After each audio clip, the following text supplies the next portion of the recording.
नमस्कार दोस्तों, मैं हूं सर्वेश श्रीवास्तव और आप देख रहे हैं द संदेश इंस्टीट्यूट।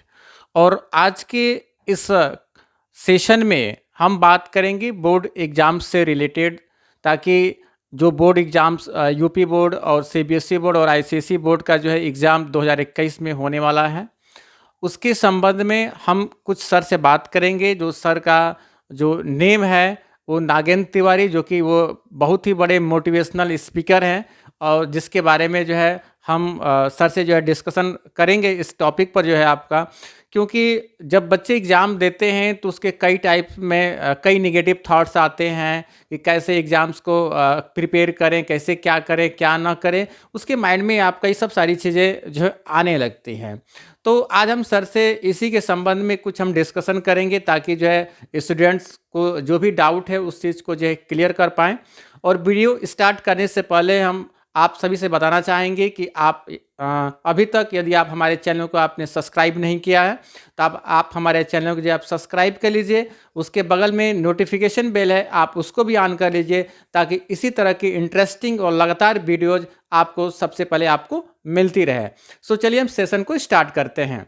सर, सबसे पहले मेरा क्वेश्चन है कि जब आप कभी भी छात्रों के बीच में होता क्या है कि निगेटिव थॉट्स आने लगते हैं कि एग्जाम्स के नेम सुनकर ही जो ऐसा लगता है कि बच्चा क्या करे क्या ना करे, और ये सब सारी चीज़ें जो है उसके माइंड में आपके आने लगती है। और नेगेटिव थॉट्स आपका ये होता है कि कैसे एग्ज़ाम में कैसे बैठें और उसके सब्जेक्टली हम लोग कैसे ध्यान दे पाएँ, इसके बारे में सर आप कुछ बताएंगे?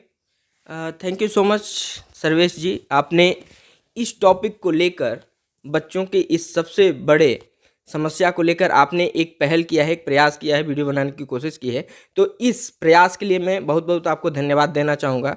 थैंक यू सो मच कि आपने बच्चों के इस कंसर्न को समझा है कि एग्ज़ाम का नाम सुनते ही आपने बिल्कुल सही कहा कि बोर्ड एग्ज़ाम का नाम सुनते ही, क्योंकि जब तक बच्चा 9th तक होता है तो उस एग्ज़ाम और बोर्ड एग्ज़ाम के नाम आते हैं कि अब सब बोलने लगते हैं कि अरे नहीं, अब तो बोर्ड में चले गए, 10th में चले गए, बोर्ड एग्जामिनेशंस हैं।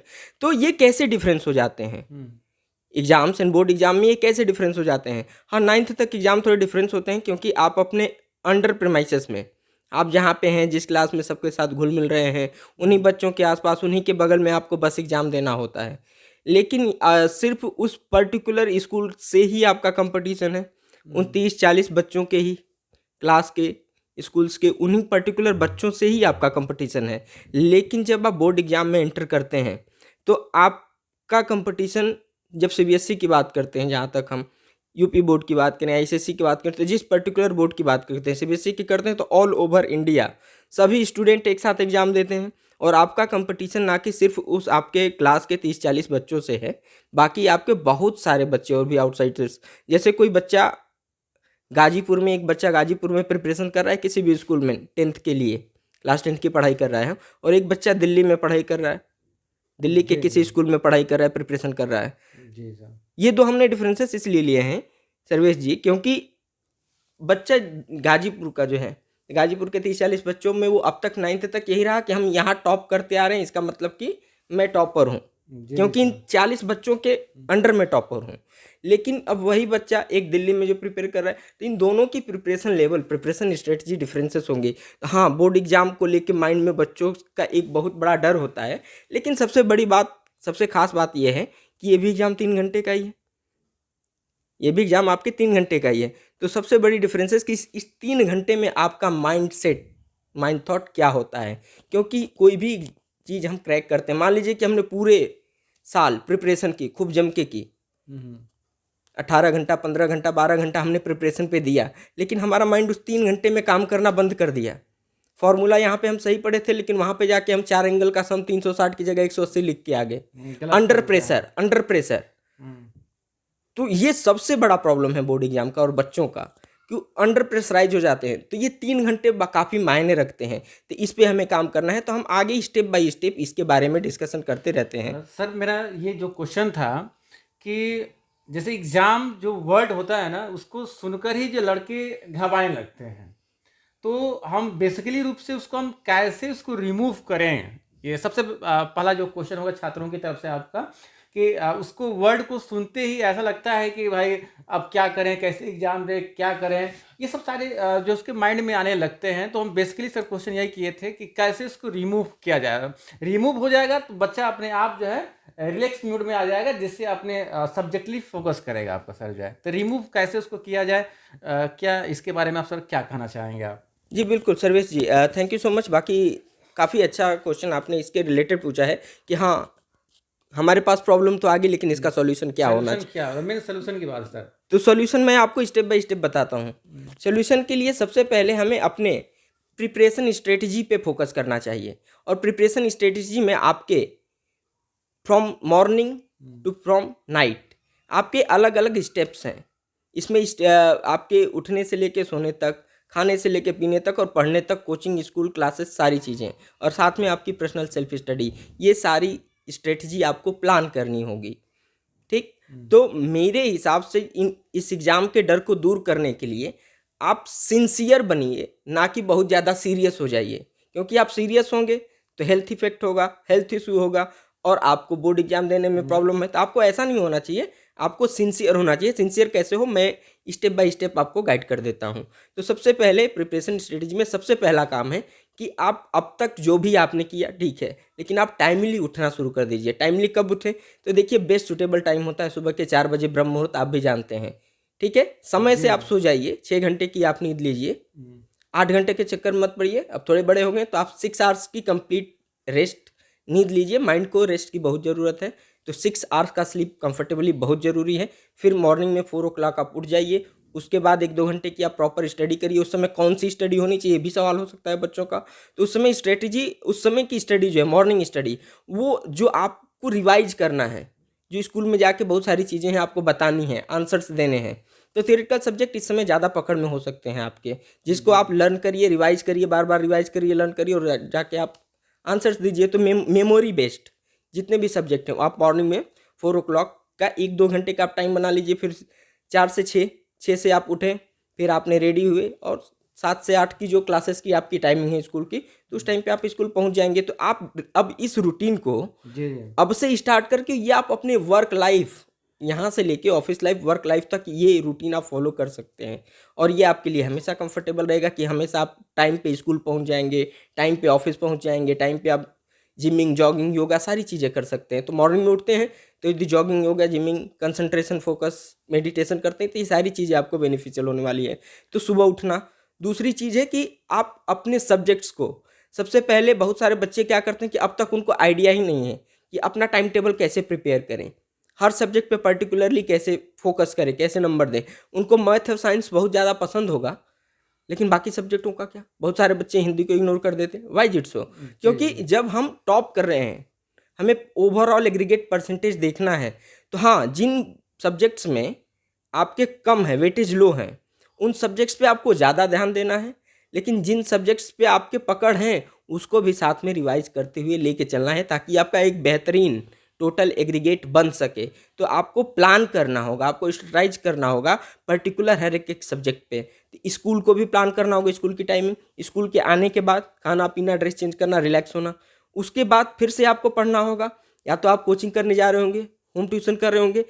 फिर उसके बाद ये अब स्कूल का काम, कोचिंग का काम, और साथ में आपकी, जब तक आप अपना सेल्फ स्टडी नहीं देंगे, यदि आपसे पूछे कि आप कितने घंटे पढ़ते हैं, तो आपसे ये नहीं पूछा जाता कि स्कूल में और कोचिंग को मिला के आप कितने घंटे पढ़ते हैं। वो स्टडी वेस्ट है जब तक आप सेल्फ स्टडी ना करें। तो नाइट में आपको इन सभी के बाद कोचिंग, स्कूल के बाद आप फ्री होते हैं तो कोचिंग करते हैं। कोचिंग के बाद जब आप फ्री होते हैं तो आपको सेल्फ स्टडी, ये सारे दिन का काम, होमवर्क जिसको कहा जाता है। तो हम लोग भी जैसे ऑफिस जाते हैं तो हम लोग सारे काम करते हैं, लेकिन रात में बैठ के हम लोग प्लान करते हैं, होमवर्क करते हैं और अगले दिन की प्लानिंग कर लेते हैं। तो आपको भी ऐसे ही करना है कि अगले दिन कौन सा सब्जेक्ट चलेगा, अगले दिन हमें क्लास में क्या पूछा जाएगा, कौन सा टॉपिक स्टार्ट होने वाला है। तो जो टॉपिक स्टार्ट होने वाला है उसको हम पहले पढ़ के जाएं एक बार, तो ज़्यादा हमें ग्रैप होगा, उस पर काम करके जाए। तो दोस्तों, मैं आपको, आप सभी को मैं बताना चाहूँगा कि जो मैंने सर से मैंने जो क्वेश्चन किया था कि कैसे जो है एग्ज़ाम्स वर्ड को लेकर जो है कैसे प्रेशर में बच्चे आ जाते हैं।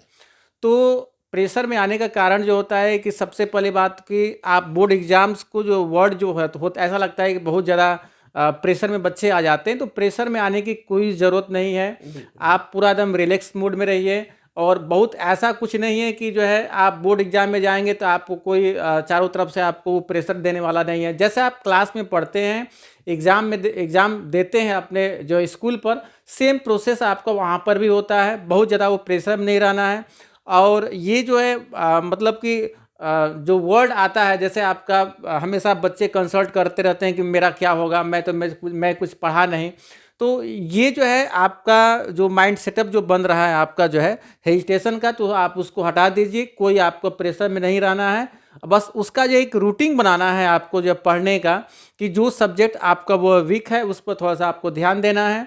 और इसके साथ ही साथ जो है जो रिवीजन वर्क है, उसको रिवीजन वर्क को थोड़ा सा आपको ध्यान देना है। और सर से जो है मैंने आपसे अभी बात मैंने किया था कि जो है बच्चों का जैसे उसकी रूटीन क्या होनी चाहिए उठने बैठने की, यानी कि कैसे आपको मतलब कि नाइट में कब तक जो है सो जाना है, मॉर्निंग में कब तक उठ जाना है आपका जो है। तो सर ने बताया ही है आपका कि जो है सुबह जो है आपको बहुत जल्दी आपको उठ जाना है, रात में आपको क्या करना है कि 3 से 4 घंटे, क्यों सर आपका? हाँ, 6 घंटे की नींद प्रॉपर ले।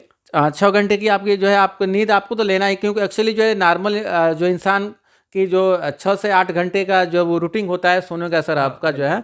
लेकिन कहने का मतलब है कि ऐसा भी नहीं कि मैं 6 से 8 घंटे हम लोग कर रहे हैं तो आप 10 घंटा सोइए, 12 घंटा सोइए, ऐसा कुछ नहीं करना है आपको। क्योंकि सिटी के बच्चों को सर मैंने देखा है कि जो है 10 घंटा 12 घंटा जो है सोते हैं आपका। यहाँ तक कि मैं आपको व्यूअर्स को मैं बता दूँ, और आप लोगों के साथ भी होता होगा, जैसे कभी कभी संडे आता है, क्योंकि एक्चुअली मैं मंडे टू सैटरडे हम लोग वर्किंग टाइम में रहते हैं। हम लोग जो टीचिंग का जो काम होता है मंडे टू सैटरडे हम लोग करते रहते हैं। अब बच्चों से कभी कभी बातें होती हैं, कभी फ़ोन कॉल कभी आ जाता है, तो ये होता है कि सर अभी तो मैं सोया था, आपका जो है सुबह के 10 बज रहा है, 11 बज रहा है, संडे की मैं बात कर रहा हूँ, वो 10 बजे तक सो रहा है आपका, क्यों सर? तो वो लोग बोलते हैं कि आज सर सुपर संडे है आपका, है ना? तो वो सुपर संडे नहीं बनाना है आपको जो है, मतलब कि ऐसा होना है ताकि जो है जो स्टूडेंट का जो रूटीन होना चाहिए वो रूटीन आपका वो होना चाहिए। सुबह आपको शाम में जो है 3 से 4 घंटे आप रेगुलर पढ़िए उसका जो है। फिर मॉर्निंग में जो है सुबह आप जो है 3 से 4 बजे आप उठ जाइए। इसके बाद जो है उसको आप पढ़िए, उसका रिवीजन करिए, जो वीक जो पॉइंट है, जो वीक सब्जेक्ट है, उसको जो है आप हमेशा उसको रिवाइज करते रहिए, उसको पढ़ते रहिए, क्यों सर? बिल्कुल। इसके साथ ही जो है हम सर से जानना चाहेंगे कि इसके साथ ही जो प्रत्येक सब्जेक्ट पर, यानी कि जो सब्जेक्ट होते हैं जो बोर्ड एग्जाम के लिए जो सब्जेक्ट आपके जो निर्धारित किए गए हैं आपके, या एनिमन कोई भी बोर्ड होगा आपका जो है, या यूपी बोर्ड का बच्चा है, सीबीएसई बोर्ड का बच्चा है, आईसीएसई बोर्ड का बच्चा है, तो सर प्रत्येक सब्जेक्ट पर बच्चा कैसे ध्यान दे, कैसे पढ़े, ये आपका मुख्य पॉइंट है सर। जी बिल्कुल, ये टॉपिक तो होना ही चाहिए, क्योंकि हर डिफरेंट सब्जेक्ट को डील करने के डिफरेंट अलग अलग स्ट्रेटजी एंड तरीके होते हैं। जैसे न्यूमेरिकल सब्जेक्ट डिफरेंट अलग तरीके से डील किए जाएंगे, थ्योरेटिकल सब्जेक्ट अलग तरीके से डील किए जाएंगे। तो किस सब्जेक्ट को कैसे डील करना है मैं आपको स्टेप बाय स्टेप 1 बाय 1 बता देता हूँ। जैसे फर्स्ट ऑफ ऑल स्टार्ट करेंगे मैथमेटिक्स, जो सबसे बड़ा चैलेंज और डर रहता है एग्जामिनेशंस के लिए, बच्चों के लिए जिनको यदि मैथमेटिक्स से लव हो गया तो उनके लिए तो ईजी हो, वो तो म्यूजिक सुनते हुए आराम से उसको लगा सकते हैं। जिनके लिए नहीं है तो उनके लिए ज़्यादा टाइम चाहिए, क्योंकि एक ही सवाल को 10 बार 10 तरीके से प्रैक्टिस करने के लिए उनको ज़्यादा टाइम चाहिए। तो सर मैथमेटिक्स के लिए मैं यही कहूँगा कि अलग अलग तरीके के कैटेगरी के स्टूडेंट्स हैं। एक स्टूडेंट है जिसको एक बार में वही कंसेप्ट समझ में आ जा रहे हैं, एक स्टूडेंट है वही कंसेप्ट को जब तक वो 10 बार प्रैक्टिस ना कर ले उसके मेमोरी में फीड नहीं होता है। तो ये सबसे बड़ा चैलेंज इसके टाइम का है। 9th तक आप अपनी एनालिसिस कर चुके होंगे, तो अब आप अपनी एनालिसिस कर चुके होंगे कि आप स्टूडेंट के किस कैटेगरी में बिलोंग करते हैं। ये एनालिसिस करना हर एक बच्चे की बहुत ज़रूरी है, और ये एनालिसिस ना ही पेरेंट्स कर सकते हैं ना ही टीचर पेरेंट्स तो कर ही सकते हैं अपने लेवल पे, लेकिन आप खुद करिए, खुद के लिए करिए एनालिसिस कि हम किस कैटेगरी में हैं। यदि आपको लगता है कि नहीं हमें एक ही क्वेश्चन को 10 बार लगाने से समझ में आता है, तो प्रैक्टिस बढ़ाइए। प्रैक्टिस बढ़ाने के लिए आपको टाइम बढ़ाना पड़ेगा। तो if you are a average student तो आप घबराइए नहीं, क्योंकि आप एवरेज स्टूडेंट है तो भी कोई प्रॉब्लम नहीं। आप हार्ड वर्किंग बनिए बस उसके लिए, मतलब हार्ड वर्क करिए। हाँ, हार्ड वर्क करिए, एक बार में आप तो 10 बार प्रैक्टिस कर लीजिए। जी तो इसके लिए बस ये होगा कि आपकी बाकी जो कंफर्ट एंड लग्जरी लाइफ है थोड़ा सा उसको सेक्रीफाइस करना होगा। और कुल मिलाकर जो है दोस्तों मैं आपको बता दूं कि ये जो सब्जेक्ट है यूपी बोर्ड में, जो भी आपके सब्जेक्ट जो है 5 सब्जेक्ट होते हैं, 6 सब्जेक्ट होते हैं, ऐसे जो सब्जेक्ट होते हैं 5-6, तो उसमें होता क्या है कि यहाँ पर यही आपकी निष्कर्ष सर निकल पा रहा है आपका जो है कि सब्जेक्ट पर जो है प्रॉपरली ध्यान देने का मतलब ये है कि आपको माइंड पहले सेटअप करना है कि मेरा कौन सा सब्जेक्ट वीक है। ठीक है, उस पे ज़्यादा टाइम। ठीक है, तो थोड़ा सा उस पर आप टाइम थोड़ा सा स्पेशली आप दीजिए। इसके साथ ही साथ और भी जो सब्जेक्ट हैं उसको आप पढ़ते जाइए, टॉपिक समझते जाइए। इसके साथ ही साथ उसको रिवीजन भी करना है, क्योंकि हाँ, जो स्ट्रांग है उसको रिवाइज करिए। हाँ, उसको रिवीजन करना पड़ेगा, क्योंकि जब तक आप रिवाइज नहीं करिएगा ना तब तक वो चीज़ें आपके माइंड में अपडेट नहीं हो पाता है, क्योंकि उसको जो आपका रिवीजन करना ही पड़ेगा। तो रिवीजन करने का मतलब है कि पहले टॉपिक पूरा क्लियर समझ लीजिए, इसके बाद समझने के बाद उसको रिवीजन वर्क में आपको डालना है आपको जो है। इस स्ट्रेटजी में सर एक छोटा सा पॉइंट मैं और ऐड करना चाहूँगा जी सर, सर। सब्जेक्ट्स के बारे में। जी सर। तो सब्जेक्ट में जैसे न्यूमेरिकल मैंने मैथमेटिक्स बताया, साइंस का जैसे फिजिक्स और केमिस्ट्री ये दोनों मिक्स होंगे न्यूमेरिकल के साथ। जी सर। तो मैथ अब इसके साथ आपकी स्ट्रेटेजी उसी लिए चेंज होती है। तो साइंस जब आप पढ़ते हैं, केमिस्ट्री पढ़ते हैं, तो आपके रूम में पीरियोडिक टेबल होना बहुत ज़रूरी है। ये कुछ चीज़ें हैं जो अनिवार्य हैं। मैं ये नहीं कह रहा हूँ कि आप खरीद लीजिए, मैं कह रहा हूँ कि खुद बना लीजिए। जी सर। आपके बुक में दिया है, ये हार्ड वर्किंग है सर। यदि आप खुद बनाते हैं ना और अपने दीवार के सामने लगाते हैं खुद बनाया हुआ चीज़, तो वो ज़्यादा आपको फ़ायदा देगा। तो हर सब्जेक्ट को डील करने की अलग अलग मैथमेटिक्स है, पूरे आप साल भर उसको सॉल्व करिए। लास्ट टाइम में जब आपको क्विक रिवीजन चाहिए तो मैथमेटिक्स फॉर्मूले आप अपने हाथ से सारे बुक के मैथमेटिक्स फॉर्मूले लिख लीजिए, सामने अपने स्टडी रूम में चिपका दीजिए। बिल्कुल सर, सही है। सर का कहना यही है कि मैथमेटिकल सब्जेक्ट में जो है जैसे फार्मूला होता है, तो उसको फार्मूला में क्या होता है कि जैसे मान लीजिए कि कई चैप्टर के अलग अलग फार्मूला होता है, तो उसमें जो इम्पोर्टेंट बेस जो होता है, तो एक चार्ट आप बना लीजिए। ठीक है, और चार्ट पर क्या करेंगे कि फार्मूला को आप जो है राइट कर लीजिए, और राइट करने के बाद जिस रूम में आप सोते हैं, उठते हैं, बैठते हैं, आप उसको जो है वहाँ पर अपने वॉल पर उसको लगा दीजिए। ठीक है, तो इससे क्या होगा कि जब आप कभी भी रूम में बैठते हैं या देखते हैं, तो आपकी नज़र जो है ना उस पर आपका हमेशा पड़ता जाएगा। जब पड़ेगा ना तो आपको याद करने की ज़रूरत नहीं पड़ेगा, वो अपने आप याद हो जाता है। आपने कभी प्रैक्टिस किया है कि जैसे मान लीजिए कि जो है आप वॉल पर कुछ आपका ऐसा लगा दिया है, तो आप फार्मूला आपने लगाया है या और सारी चीज़ें टॉपिक वहाँ पर है, तो वो बहुत ज़्यादा आपको याद करने की ज़रूरत नहीं पड़ेगा, आप हमेशा उसको देखते देखते में आपको याद आ जाएगा। तो जब आप एग्ज़ाम में जब आप वहाँ पर जाएंगे ना, तो वो आपको याद आ जाएगा, फार्मूला अपने आप माइंड में आ जाएगा कि ये फार्मूला इसके साथ आपका लगेगा जो है। ठीक है, तो ये सब अब ऐसे ही सर जैसे मैथमेटिकल फार्मूला हो गया, पीरियोडिक टेबल हो गया, वैसे मैं ऐड करना चाहूँगा कि थोड़ा सा बच्चे जैसे सोशल साइंस, सोशल साइंस यहाँ पे आके थोड़ा सा इवेंट्स याद करने होते हैं, डेट्स याद करने होते हैं। हिस्ट्री सबसे बड़ी पिन पेन हो जाती है बच्चों के लिए कि बहुत बड़ा सरदर्द है सर इसको। डेट्स, हल्दी घाटी का, पानीपत का, ये सब का बैटल कब हुआ, कौन से अंपायर्स रहे, तो इसके लिए भी आपको मैं सेम सजेशन करूँगा कि इसके लिए भी एक टाइम चार्ट आप बनाइए कि कब, कहाँ, क्यों और कैसे और किसने किया। तो ये हिस्ट्री चार्ट एक बनाना है। दूसरी चीज़ जियोग्राफिकल के लिए आप या तो इंडिया और वर्ल्ड के मैप्स फॉलो करिए साथ साथ, या हो सके तो आप ग्लोब फॉलो करिए साथ साथ। इससे फ़ायदे ये होते हैं कि आपको आइडिया रहता है, जब उस प्लेस का नाम आएगा तो आपको आइडिया रहेगा यहाँ से क्या क्या चीज़ें हैं। यदि इंडिया का मैप फॉलो करते हैं तो हिस्ट्री से लेकर ज्योग्राफी तक आपको सारी चीज़ें वहाँ पे क्लियर रहेंगी। पॉलिटिकल मैप है और फिजिकल मैप, दो मैप होते हैं। तो पॉलिटिकल आप बाउंड्री लाइन के लिए फॉलो करिए, ज्योग्राफी के लिए फिजिकल मैप जो है तो ज्योग्राफी, और साथ साथ पास्ट में जो हिस्ट्री हुई है तो कहीं ना कहीं किसी के ना पुराने नाम पे हुआ होगा। तो ये क्या होते हैं ना कि मेमोरी बेस्ड होते हैं कि बुक से तो पढ़ रहे हैं, इसके साथ साथ ये रिकलेक्शन है। तो पहले किताब से आप डिटेल में पढ़िए, और ये जो चीज़ें हम बता रहे हैं इसको नोट्स करते जाएंगे, सामने रखेंगे, तो एग्जाम टाइम में रिवीजन में काफ़ी हेल्प कर जाएगा आपके लिए। और ये छोटा सा बात ऐड करूँगा कि ये तो सब्जेक्ट्स हो गए कि जैसे न्यूमेरिकल को, थ्योरेटिकल को कैसे डील करना है। अब एक सबसे बड़ी बात कि सर कब तक हमें अपना सिलेबस फिनिश कर देना चाहिए। तो बोर्ड एग्जाम के लिए आप जा रहे हैं तो मेरे हिसाब से सर सिलेबस जो है till up to the end of 31 दिसंबर आपको सिलेबस कंप्लीट पैक कर देना है, ताकि जो है 2 महीने 3 महीने पहले। हाँ, उसके बाद फिर रिवाइज करना एनसीईआरटी होगा के आपको। बुक्स, मैथमेटिक्स में आप एनसीईआरटी बुक्स जाइए, पहले एनसीईआरटी बुक खत्म करिए, उसके बाद एनसीईआरटी एग्जाम्पलर करिए। और साथ में यदि अब सर सेल्फ स्टडी कैसे करें, हमें कुछ कुछ न्यूमेरिकल सॉल्व करने में प्रॉब्लम हो रहे हैं, हम किसी से पूछ नहीं पा रहे हैं, ये बहुत सारे ऐप्स हैं हम उस पर नहीं जा पा रहे हैं, तो आप सिंपल एक काम करिए कि एक नंदलाल दयाराम की बुक्स आती हैं एनसीईआरटी एनडी जिसको कहते हैं। हालांकि उसको आप थोड़ा सा ध्यान से पढ़िएगा, कुछ मिसप्रिंट से कुछ क्वेश्चन 1 लिखा गया और सॉल्यूशन 2 का दे दिया गया, तो कुछ उसमें खामियां हैं। तो लेकिन आप जब उसको पढ़ के बेस्ट हो जाएंगे ना, तो आपको खामियां आपको अपने आप पता चल जाएंगी। तो साथ में एनडी रखिए, एनडी इंग्लिश की भी रखिए, जो हिंदी इंग्लिश आपको इंग्लिश लिटरेचर पढ़ने में आपकी मदद कर देगा।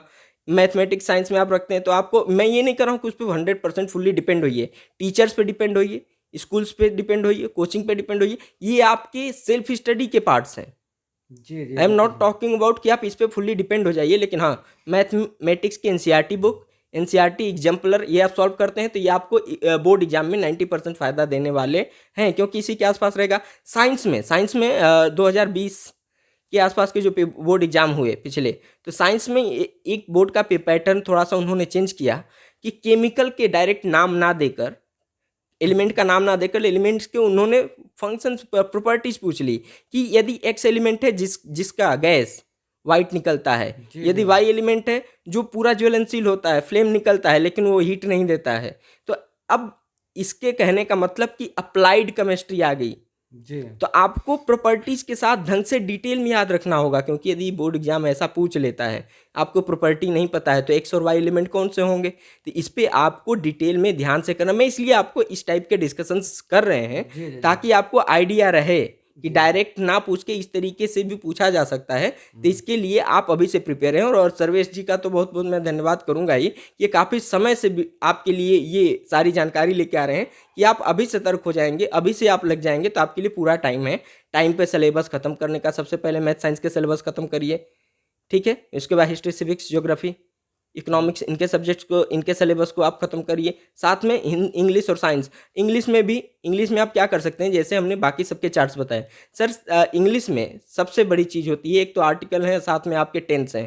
तो टेंस का भी चार्ट बनाया जा सकता है जो बच्चे खुद बना सकते हैं। जी, जी, टेंस बिल्कुल। टेबल, उससे वॉइस इससे वॉइस सॉल्व हो जाएगा, नरेशन सॉल्व हो जाएगा, टेंस आपको प्रॉपरली पता रहेगा, उसके हेल्पिंग वर्ब, मेन वर्ब पता रहेंगे तो एरर, ओमिशन, गैप्स, कई सारी ये चीज़ें पूछी जा सकती हैं जो पूरा ग्रामर का पार्ट है, और काफ़ी अच्छा नंबर मिल जाता है। और यदि कहा जाए सर तो बच्चों का जो है पढ़ने का जो सेल्फ स्टडी जो घर पर होगा, उसका पढ़ने का एवरेज क्या होगा, मतलब कितने घंटे वो पढ़ेंगे आपका, ये कुछ रेशियो इसका जो है, जैसे आप 6 घंटा पढ़ेंगे, जब 8 घंटा पढ़े, कितने घंटे उसको जो नॉर्मली पढ़ना चाहिए उसको बच्चे को जो है?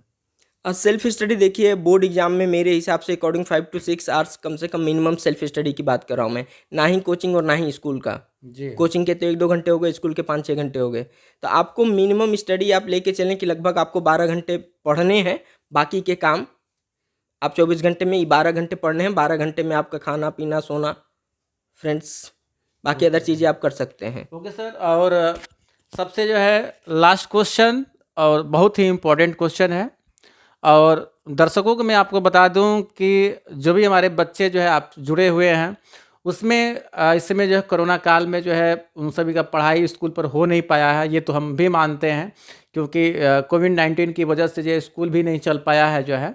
तो थोड़ा सा उसको जो है हमें उसको देखना पड़ेगा। इसके साथ ही साथ जो है सबसे इम्पोर्टेंट क्वेश्चन सर है, और सबसे लास्ट क्वेश्चन है मेरा आपका, कि बच्चे का 95% प्लस कैसे जो है गेन करें, मतलब कि 95% से ऊपर जो है बच्चा कैसे अपना मार्क्स ले पाए, कैसे उसको कैसे पढ़े और कैसे माइंड सेटअप बनाए कि उसका परसेंटेज जो है मिनिमम 95% से ऊपर हो आपका सर। लेकिन आप देखते हैं जैसे परसेंटेज का होना भी बहुत ज़रूरी होता है, क्योंकि आप कभी भी जैसे आप पास आउट हो जाएंगे, 10th है 12th जब आप पास कर लेते हैं तो जब आप कोई भी गवर्नमेंट सेक्टर में आप जाते हैं, फॉर्म को भरते हैं, तो कोई एक बॉर्डेशन, एक कैटेगरी बन जाता है कि भाई जो है 75% रहेगा तो ये बच्चा फॉर्म भरेगा, 65% रहेगा तो बच्चा फॉर्म भरेगा आपका। तो कहीं ना कहीं जो है परसेंटेज बहुत ही इम्पोर्टेंट रखता है, और परसेंटेज जितना बेटर से बेटर आप बना पाएँ वो बहुत ही आपके लिए फ्यूचर के लिए बहुत ही इम्पोर्टेंट होगा आपका, ठीक है। तो सर ये क्वेश्चन जो होगा कि 95% जो है एबव कैसा बच्चा कैसे पढ़े कि कम से कम जो इतना परसेंटेज अपना वो ला पाए सर? ये काफ़ी महत्वपूर्ण क्वेश्चन है एग्जामिनेशन पॉइंट ऑफ व्यू से, क्योंकि परसेंटेज ही बहुत इम्पोर्टेंट रखता है सर। इम्पोर्टेंस रखता है, इसलिए कि जैसे आपने पहले क्लेरिफाई किया कि हाँ, एग्जामिनेशंस को फेस करने के लिए, तो हाँ बिल्कुल, मैं इसमें थोड़ा सा बस इस क्वेश्चन को ऐसे लेना चाहूँगा कि वाई 95%, वाई 95 अबव, या वाई 90 अबव, ऐसा ही क्यों? क्योंकि आप सीबीएसई में पढ़ रहे हैं, आप मन लगा के हमेशा सीबीएसई, यूपी, तो जब आपकी कैपेसिटी देखी जाती है कि आप कितना सेल्फ स्टडी दे पा रहे हैं, कैपेबिलिटी, आपकी क्षमता, और ये टॉप क्वालिटी के ही स्टूडेंट्स और लोग कोई भी एग्जाम को क्रैक करते हैं। और साथ में मेरिट बहुत ज़रूरी है। मान लीजिए कि कोई 50% पाने वाला बच्चा है और वो कोई एग्जाम फॉर्म तो भर दिया, लेकिन अब सिलेक्शन किसका होगा? सबसे पहले आपकी नॉलेज नहीं जाएगी। 50% वाला बच्चा ज़्यादा नॉलेजेबल है 95% वाले से, लेकिन सबसे पहला रिज्यूमे रेफर दिया जाएगा तो सबसे परसेंटेज पहले पर। आपका परसेंटेज जाएगा। इसलिए हम लोग बात करें कि नहीं, मेरिट बनाने के लिए परसेंटेज की सबसे बड़ी जरूरत है। प्रेशराइज परसेंटेज के लिए नहीं है, प्रेशराइज नहीं है। नॉलेज बहुत जरूरी है, नॉलेज भी जरूरी है। तो मेरा कहना ये कि आप नॉलेज के साथ साथ परसेंटेज को ग्रो करते चलें, तो आप आगे जीवन में कभी स्टॉप होंगे ही नहीं। नॉलेज रखिए और साथ में परसेंटेज, दोनों यही कहा जा सकता है दोनों सर के इक्वल वेटेज कि जब नॉलेज आप सब्जेक्ट में रखते हैं तो अपने आप परसेंटेज आ जाएगा। क्यों सर? हाँ, थोड़ा सा मैं यहाँ पे आपसे थोड़ा सा डिसएग्री करूँगा, क्योंकि दोनों के अलग अलग स्ट्रेटजीज हैं, परसेंटेज के और नॉलेज के। नॉलेज एक वास्ट फील्ड है, और नॉलेज लेते लेते कभी कभी होता है ना कि हम परसेंटेज के लाइन को छोड़ जाते हैं। परसेंटेज लेने के लिए सर आपको बिल्कुल सटीक प्रिपरेशन करना होगा। बिल्कुल सो स्टूडेंट्स, परसेंटेज के लिए मैं percentage, how to gain percentage 95 sir क्या क्वेश्चन था, तो मैं अपने क्वेश्चन पे वापस आता हूँ और मैं उसकी स्ट्रेटेजी बता देता हूँ कि how to score 95 and above percentage. तो उसके लिए सबसे पहले आपके प्रॉपर नोट्स बहुत ज़रूरी हैं। आप आंसर्स को बहुत ज़्यादा, अब कहते हैं कि सर मैं अपने वर्ड्स में आंसर्स लिख देता हूँ, आप लिखिए, आपको अपने वर्ड्स में आंसर्स लिखने की ही छूट है। मैं तो लव टू सी, हम we as examiners, we as copy checker, we as board, हम लोग यही देखते हैं कि बच्चे की अपनी राइटिंग की क्या कैपेसिटी है, लेकिन ग्रामेटिकली मिस्टेक कम से कम हो। आपके जो आप लोग जो आंसर लिखते हैं तो उसमें टेक्निकल वर्ड्स ज़्यादा से ज़्यादा हों। दूसरी चीज़ है कि आप पूरी कहानी लिख दिए, मेन फैक्ट्स नहीं लिख के। हाँ, तो बिल्कुल ये सारे चैलेंजेस हैं। तो आप आंसर्स को पॉइंट वाइज लिखिए, पॉइंट से रिमेंबर करिए। आपको कोई भी कंसेप्ट याद रखने हैं तो आप उसको पॉइंट वाइज, पॉइंट से रिमेंबर करिए। जब कोई भी साइंस का पूछा जाए, किसी भी एक्सपेरिमेंट में पूछा जाए, तो उसके कंसेप्ट, ऑब्जर्वेशन, फैक्ट्स, कंक्लूजन, ये सारे आपको लिखने जरूरी हैं। क्योंकि अब मैं इस लेवल की आपको स्ट्रेटेजी बता रहा हूँ बच्चों कि आज अभी 10th लेवल पे इस तरीके से आप काम करते हैं, तो यूपीएससी लेवल में जाके आपके आंसर्स राइटिंग स्किल्स आपको खुद ही एनहांस हो जाएंगे। वहाँ पे ये सारी चीज़ें जरूरी होती हैं, ठीक है। तो an answer to the point हो, यानी कि आंसर टू द जो पॉइंट है, होना जो चाहिए। भी बोर्ड के द्वारा जो आप पेपर आप दे रहे हैं, जो क्वेश्चन पूछा जा रहा है, उस क्वेश्चन का जो है सटीक आंसर जो है आप हाँ, देने का प्रयास करिए आपको सर। बिल्कुल प्रयास करिए। और जैसे न्यूमेरिकल सब्जेक्ट में एग्जाम्पल्स को सॉल्व करना बिल्कुल ना भूलें। मान लीजिए कि आपने एग्जाम्पल सॉल्व करके नहीं गए, आंसर लिखने का तरीका एग्जाम्पल ही तो बताती हैं किताबों के। बिल्कुल बिल्कुल अब उस तरीके से आप स्टेप बाय स्टेप सॉल्व करते हैं। Let X and Y, alpha and beta, उनकी वैल्यू, उनकी ये, तो आप उसके तरीके से स्टेप्स बाई स्टेप्स जाते हैं। तो 10 बार एग्जाम्पल को प्रैक्टिस करते हैं, उसके सॉल्यूशन को प्रैक्टिस करते हैं, तो सिस्टमेटिक सॉल्व करने का तरीका आपको खुद पता हो जाता है, आंसर कंसेप्ट आपको पता है। तो सबसे पहले अब नंबर गेन करने के लिए एक मेन इंपॉर्टेंट बात बता देता हूँ। तो राइटिंग स्किल हो गया, लेकिन ये आएगी कब? आपको राइटिंग स्किल आता है, कंसेप्ट नहीं आता है, तो conceptual clarity is the first priority. सबसे पहले अपने कंसेप्ट को क्लियर करिए और अपने हैंड से करिए। टीचर आपको बता रहे हैं, दोस्त बता रहे हैं, आप अपने तरीके से उसको पहले समझिए कि कंसेप्ट क्लियर होने बहुत जरूरी है। उसके बाद उसको लिखने का तरीका, कंसेप्ट क्लियर है लेकिन आप लिख नहीं पा रहे हैं, तो एग्जामिनर के सामने क्या जाएगा? आपकी कॉपी जाएगा। आपको, मुझे पता है कंसेप्ट क्लियर है, लेकिन हमारे पास जो आएगा हम तो वही चेक करें।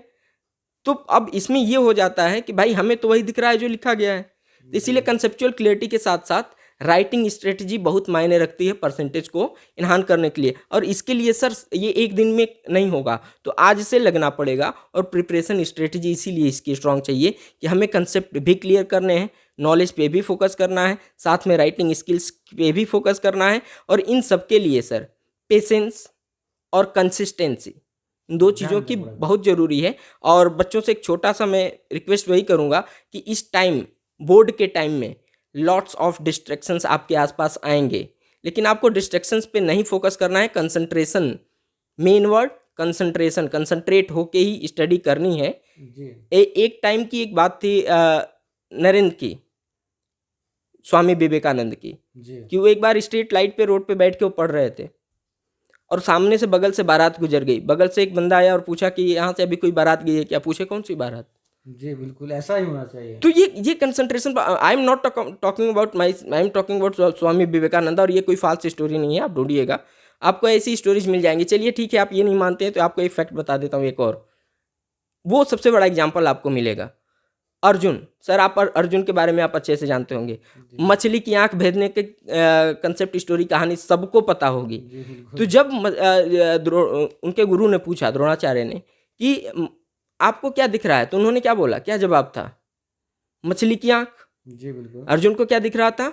मछली की आंख। इस समय आपको, इस समय क्या दिखना चाहिए? Board exam. बोर्ड एग्जाम ही दिखना चाहिए आपका टारगेट क्या होना चाहिए? Board exam. एग्जाम कब होगा, कैसे होगा, कहाँ लिया जाएगा, कैसे ले, वो board exam. You are preparing for board exam, तो आपका टारगेट वो। दूसरा, क्या सर जब अर्जुन को मछली की सिर्फ आंख दिख रही थी, क्या वो मछली एकदम एक जगह फिक्स थी, सटीक थी? नहीं, वो रिवॉल्व कर, इसका मतलब कि आपके चारों तरफ डिस्ट्रैक्शंस घूमते रहेंगे। उसको जो अवॉइड करना पड़ेगा। ये सिंबलिज्म है, सिंबलिज्म की भाषा है, सिंबल का इंडिकेशन है समझाने के अपने तरीके, कि मछली चारों तरफ रिवॉल्व कर रही है, इसका मतलब कि चारों तरफ आपके डिस्ट्रैक्शन। मछली की आंख दिख रही है उनको, लेकिन क्या मछली एक जगह है?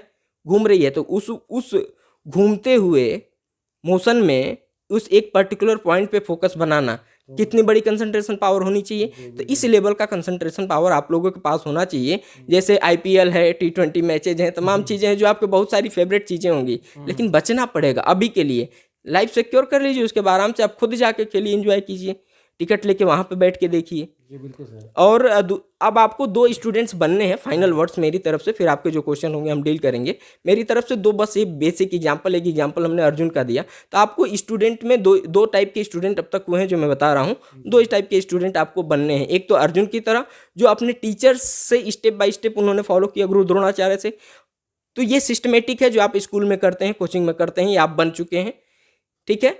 दूसरा स्टूडेंट आपको बनना पड़ेगा, लेकिन जब तक आप दूसरा नहीं बनेंगे, अर्जुन तो बन गया, लेकिन दूसरा स्टूडेंट एकलव्य, जब तक आप एकलव्य नहीं बनेंगे तब तक आप कोई भी टारगेट बीट नहीं कर सकते हैं। 95% का टारगेट आपका पूरा नहीं होगा। तो अर्जुन के साथ साथ आपको एकलव्य भी बनना होगा। एकलव्य का एग्जाम्पल सर इसलिए क्योंकि गुरु द्रोणाचार्य ने उनको ट्रेनिंग नहीं दी, लेकिन उनकी लगन इतनी थी, उनका परजिवरेंस इतना था, ठीक, क्यों उन्होंने अपने गुरु की मूर्ति को सामने रख के और वो सारी कला सीख ली, अर्जुन से भी आगे निकल गए। लगन। तो जब तक इंटरेस्ट नहीं होगा, जब तक आप सेल्फ स्टडी नहीं देंगे, तब तक ये 95% सर नहीं आने वाले हैं, मैं चैलेंज करता हूँ। इसीलिए आपको अर्जुन और एकलव्य दोनों बनेंगे तो ये सारी चीज़ें आसान है, तब आपको बहुत ज़्यादा प्रेशर्स नहीं लेने पड़ेंगे। हमारी तरफ से सर इस कंसेप्ट में इतना ही। बाकी आपके जो जैसे क्वेश्चंस हैं हम उसको आगे डील करते हैं। बिल्कुल सर। जो है सर ने बताया कि जो है मेरा क्वेश्चन था कि भाई 95% जो है कैसे आएगा, तो सर ने अपनी बात रखी है। तो निष्कर्ष आपका यही है कि 95% लाने के लिए जो है आपको सबसे पहले जो है अपने सब्जेक्ट पर, प्रत्येक सब्जेक्ट पर आपको जो है टाइमली आपको फोकस करना पड़ेगा। इसके बाद जो आपको वीक पॉइंट है, जो वीक सब्जेक्ट है, उसको आप प्रिपेयर करिए। आपका इसके बाद रिवीजन करिए। इसके बाद एक टाइम टेबल आप बनाइए, जो है अपने सोने का, उठने का, बैठने का एक टाइम टेबल रूटीन बनाइए। इसके साथ ही साथ जो है इसमें जो वीक पॉइंट है, जैसे मान लीजिए कोई आपको टॉपिक समझ में नहीं आता है तो अपने सीनियर से जो है आप उससे जो आप हेल्प ले सकते हैं, और या तो जो है फिर अपने जो टीचर्स हैं, स्कूल टीचर हैं या ट्यूशन टीचर है, आप उनके द्वारा जो है उसका सलूशन आप वहाँ से आप ले सकते हैं। इसके साथ ही साथ जो है क्योंकि 95% बहुत अपने आप में बहुत बड़ा एक नंबर बनता है, तो उसको थोड़ा सा हमें लेने के लिए तो हमें बहुत ज़्यादा मेहनत करना पड़ेगा। तो मेहनत करने का मतलब ये नहीं है कि जो है आपके उसको 2 दिन में, 4 दिन में, 10 दिन में हम उस चीज़ को हम ले लेंगे, ऐसा कभी नहीं होता है आपका। क्योंकि हमें जो है सक्सेस होने के लिए जो है आपको थोड़ा सा उसमें लंबा टाइम हमें देना पड़ता है। लंबा टाइम देने का मतलब ऐसा नहीं थिंकिंग करना है कि चलिए जो है आपको जो है इस डेट में एग्ज़ाम होना है, मई में एग्ज़ाम होना है, तो चलिए उसी समय हम पढ़ना स्टार्ट करेंगे। एक हफ्ता पहले से हम स्टार्ट कर देंगे पढ़ना आपका। तो सर नाइट बिफोर एग्जामिनेशन की स्टडी बिल्कुल ठीक जो आप आज से लगिए और वही रूटीन एग्जाम में भी रहेगा, तो आपके लिए आराम रहेगा। जी बिल्कुल सर, सर्वेश जी बिल्कुल सही बात कर रहे हैं। और फॉलो करें। क्योंकि कहने का मतलब है कि बच्चे के माइंड में आता है, क्योंकि भाई फ्रेंड सर्किल बच्चों में बहुत ज़्यादा होता है आपका, जो बोलते हैं कि चलो यहाँ घूमने जाते हैं, वहाँ चलते हैं, ऐसे तो स्वाभाविक सी बात है बच्चे के माइंड में आपका वो चीज़ें, क्योंकि वो पढ़ना नहीं चाहता, बच्चे पढ़ना नहीं चाहते हैं आपका जो है। तो थोड़ा सा हम यही कहना चाहेंगे स्टूडेंट से जो है कि आप थोड़ा सा इस चीज़ों को आप अवॉइड करिए और अपने जो स्टडी पर फोकस करिए। और फोकस करने का मतलब ये है कि आज से और अभी से आप उसको लग जाइए और सारे पॉइंट्स को आप कवरेज करिए, ताकि जो है आपके फ्यूचर जो है आपके लिए बहुत फ्यूचर में बहुत ही इंपॉर्टेंट ये सब सारी चीज़ें होंगी। अब जो है हम सर को जो है धन्यवाद देना चाहेंगे हम जो है, क्योंकि सर ने जो है मेरे लिए टाइम आपका निकाला। और इसी तरह की जो है हम लोग यदि कोई कन्फ्यूजन, कोई डाउट यदि होता है तो आप हमारे जो है कमेंट सेक्शन में जाकर जो है आप हमसे जो है कमेंट कर सकते हैं, और इससे उससे रिलेटेड जो है आपकी इन्फॉर्मेशन जो है आपको बता दी जाएगी। अब यदि आप हमारे चैनल पर आप यदि नए हैं तो आप हमारे चैनल को जो है आप सब्सक्राइब ज़रूर आप कर लें, ताकि इसी तरह की इंटरेस्टिंग और लगातार वीडियोस जो है आपको हमेशा मिलती रहे। इसके साथ ही साथ आप नोटिफिकेशन बेल को भी आप भूलिएगा मत, उसको भी आप ऑन कर लीजिए, ताकि जो है नोटिफिकेशन आपको सबसे पहले आपको मिले। अब मैं मिलता हूँ किसी दूसरे वीडियोज में, तब तक के लिए जय हिंद, वंदे मातरम।